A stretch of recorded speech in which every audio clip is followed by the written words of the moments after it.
And there's 3 graves that have gone like undetected for over 100 years, and we kind of found out who they are and where they are. If you were to go through that road behind Horseshoe Curve today, you couldn't tell that so many people lived there 100 years ago. So this is what it looked like then. This is what it looks like now. Have you heard of Glen White, Pennsylvania? I hadn't. It was a little mining town just above the Horseshoe Curve. This coal is some of the best in the county. Today's conversation is with Kevin Stiver, Not too far from the Glen White Cemetery, which you can check out. who wrote the book on Glen White. He also started the Facebook page Altoona, Pennsylvania History after him and his grandfather started going on some adventures to discover local history. He's written a book. His Facebook page has 10,000 plus followers, and I met him at his workplace where he gives history tours. Not bad for someone still in high school. Where are we? We're in the office of Elias Baker here at the Baker Mansion.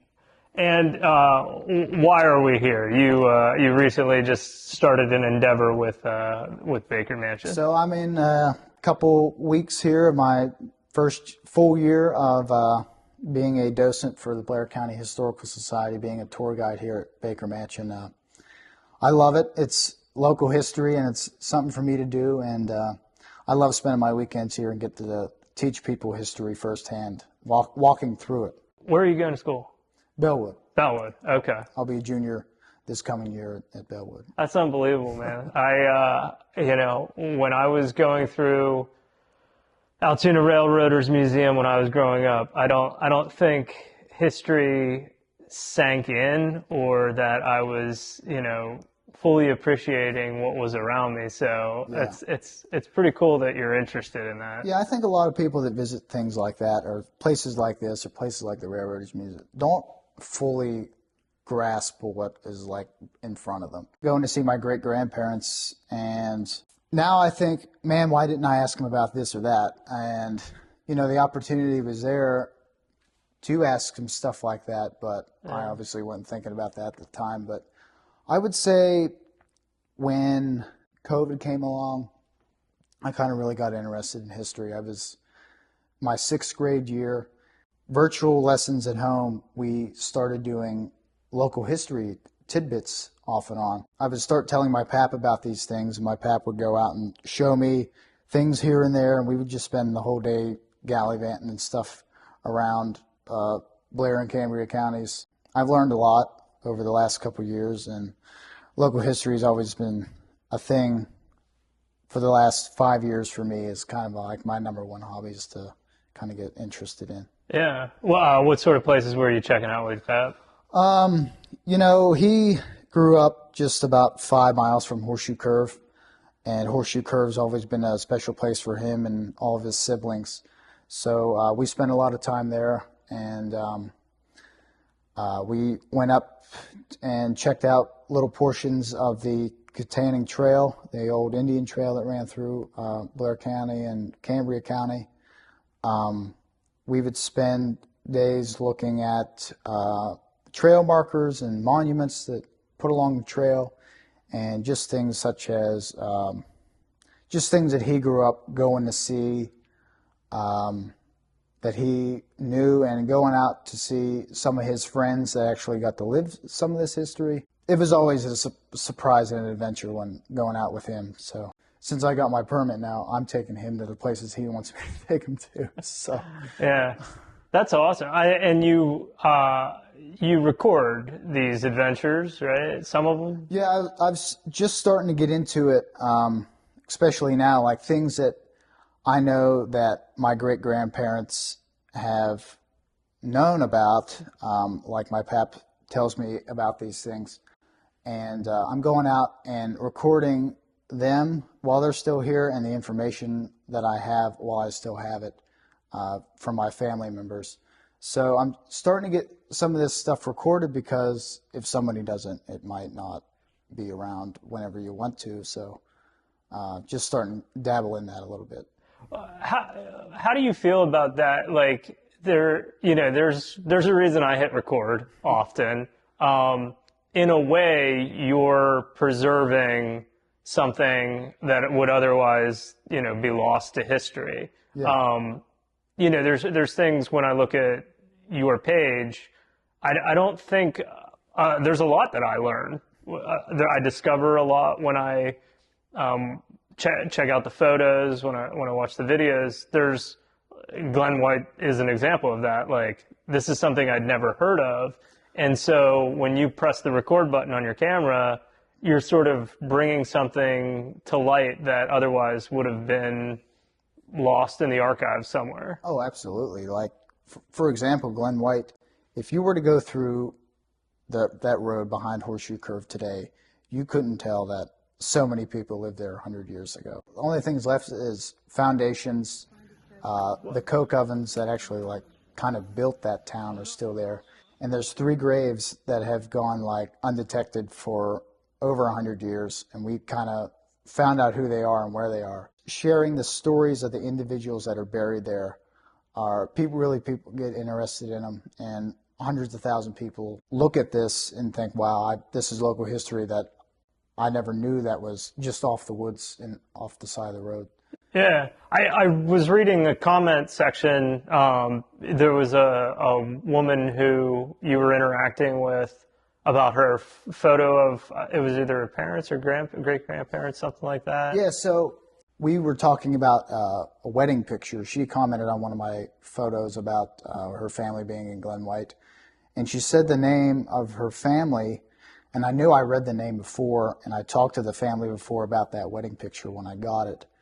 And I actually told her how to get a book, and we talked about kind of how her family lived in Glen White and who the people were in the picture, and I actually got all of the people in the picture identified, which I didn't until just a couple hours ago. But, just finding out things as you go is kind of one of my favorite things. Like being able to write this book about Glen White, there was stuff that obviously I couldn't get in the book that was important to Glen White's history.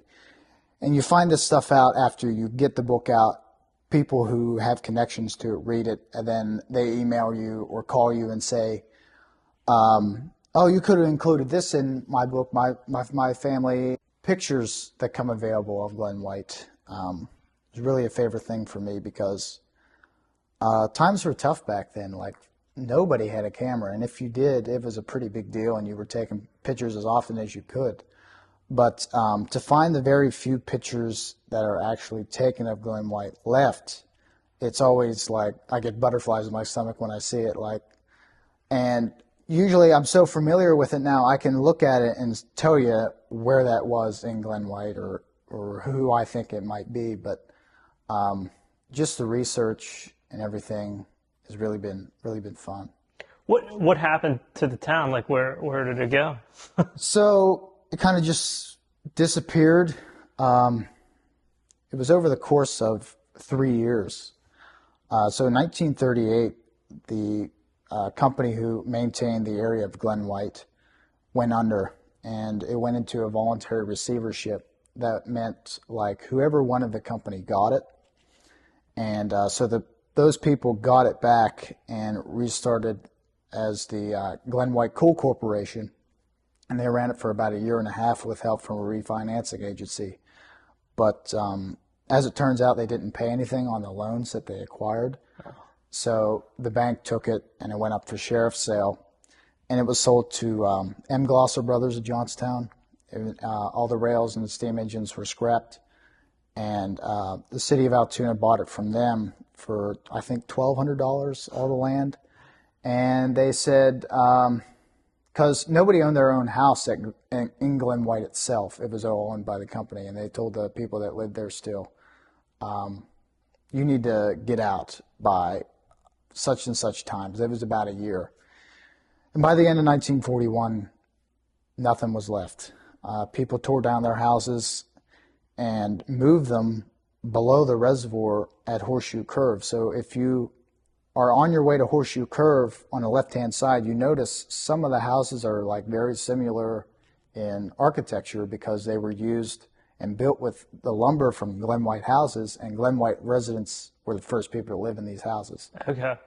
So by 1950, there was nobody living up there because I'm sure people are familiar with the de Gaulle organization. They came from Glen White, and they lived just below Glen White, just outside of the company property, and they had their own mine. But with the growing changes of the coal industry, such as strip mining, that shut their mine down, and they moved out to Glitzen. And not too long after, the de Gaulle lumber industry got started for them, and it's turned into a great business for them. Now that you say that, they're right there at the Horseshoe Curve. There's like that pavilion. Yeah, the de Gaulle that's Depot, Yeah. dedicated to their family, and it has a picture of Mr. and Mrs. de Gaulle, who came over from Italy and settled in Glen White. So. Oh, wow. See that right there. There's something I didn't know. So, if you want to go hike back there, is that accessible? Yeah, it's still owned by the city today, and there's limestone ponds they put in to clean up the water heading downstream to the reservoir because of acid mine drainage and such. But there are signs there that say no trespassing, but I've talked with land managers and stuff like that. They don't have an issue with the public going on there and checking it out as long as they're respectful and they don't disturb anything that they really shouldn't be. But Yeah. It's pretty much, for the most part, accessible. When did you decide this is interesting enough, there's enough here that I'm going to write a book on it? So it was one of those times I was out with my pap, and it was in the wintertime, and I looked out my window and I saw these coke ovens over there, and I thought, wonder what that is. So I asked my pap, what's that like wall looking like thing over there? He said, those are, I guess, coke ovens. He said, there was like a town around all this, and he said, I grew up with people and spent a lot of time with people who actually were born and raised here. Yeah. I said, wow, really? And so out of my own interest, I just typed in Glen White in the search bar, and there was a few results about coke ovens and stuff, until I went to the Blair County Genealogical Society. Because what I was going to do is, the information that I found out about the coke ovens online and the story that I heard from the de Gaulle, Lino de Gaulle, who just lived right over the hill from my pap. He's in his 90s and lived 20 years of his life in Glen White. But I was just going to take that and make like a 20-page pamphlet informational guide to Glen White. And it wasn't until I went to the Blair County Genealogical Society and I said, what do you have on Glen White? And Jim Snyder, the president, gave me a thumb drive of over 1,000 newspaper articles ranging from 1860, 1880 to right up to its closure in 1941.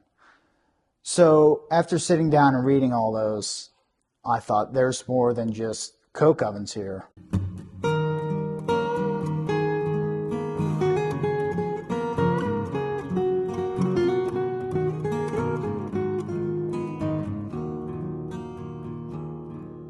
There was sorrow, there was happiness, there was all of these emotions mixed in within these newspapers. And I thought, this is not going to be just a 20-page booklet anymore. This is going to be a much bigger project, and that's what it turned out to be.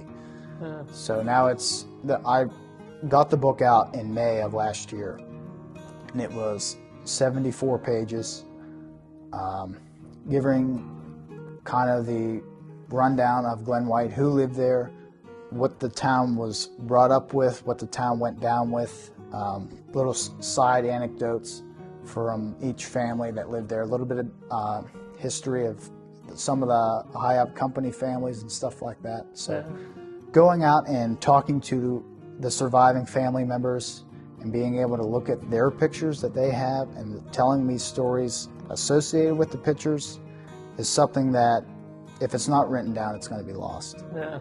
So I think that was the case for Glen White. If I didn't do this, 30 years down the road, if somebody wanted to, everybody that would have remembered anything about Glen White would have been gone, because Glen White's been gone for over 80 years now. Yeah. And the only people who are going to remember anything who are 80, 90, almost 100 years old now.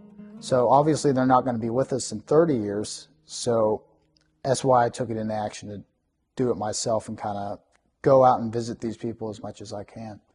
Do you feel like a detective when you're doing that? Yeah, kind of.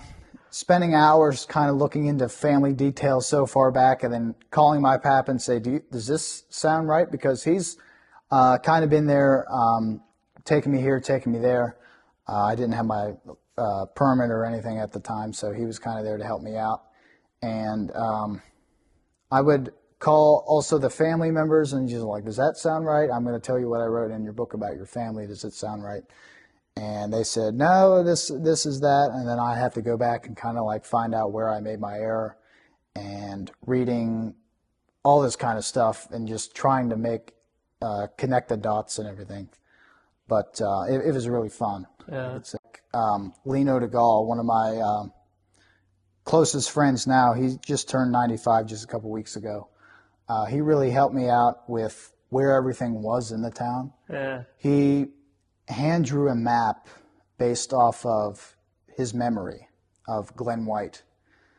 And when I saw that in August of 2022, I sat there and I held it, and he pointed out several different buildings and what their purpose was. It wasn't until later in the next year that I got an aerial view from 1938 of Glen White. Oh, wow. And looking at it and looking at that map side by side, everything, just the shape of the buildings to the layout of the whole town, everything was a match. So I knew that he was a dependable source for anything I had any question about Glen White. And I still go over there and spend countless hours talking about Glen White, and I just sit back and just let him go, because things like that, you're never going to get anything like that ever again once he's gone. So Yeah. I always just love to sit and listen to these people and their story. Yeah, that's awesome, man.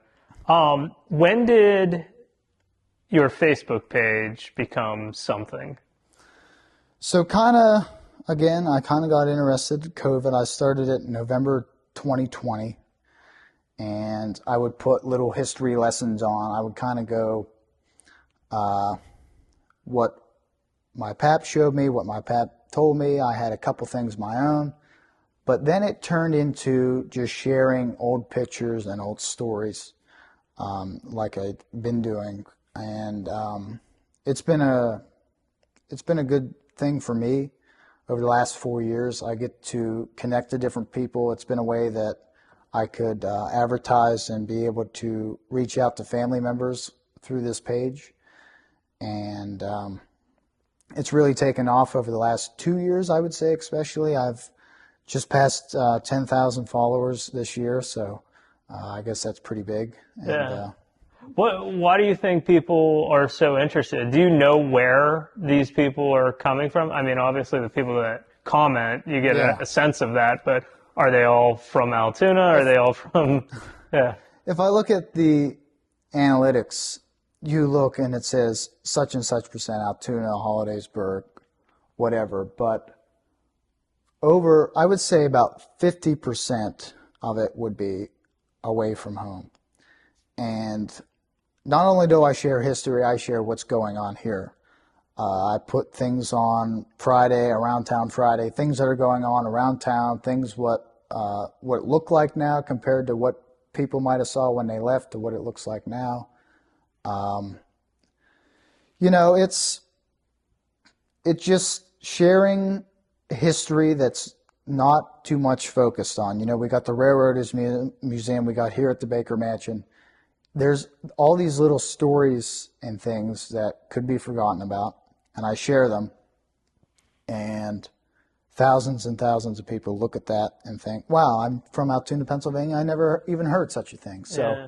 I think little things like that really get people liking the page and be able to follow it, and they just can't wait to see what comes up next. We're standing on the sidewalk, which this is what it looked like in the days of Glen White.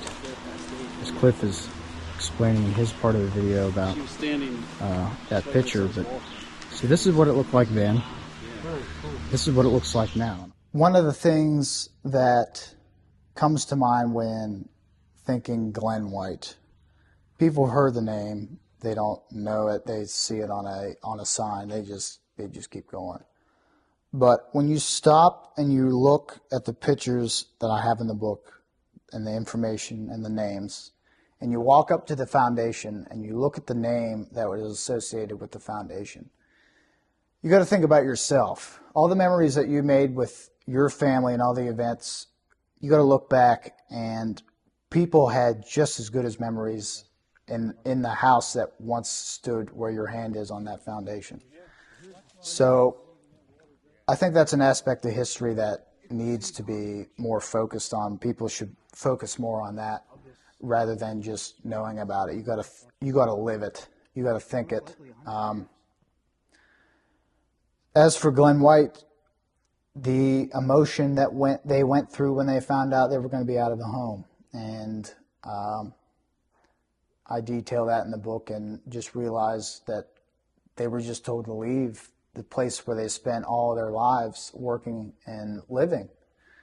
And I know things like that, you wouldn't think that it happened off this little patch in the woods off the side of the road, but it did. And with Glen White, it was just a poor management situation.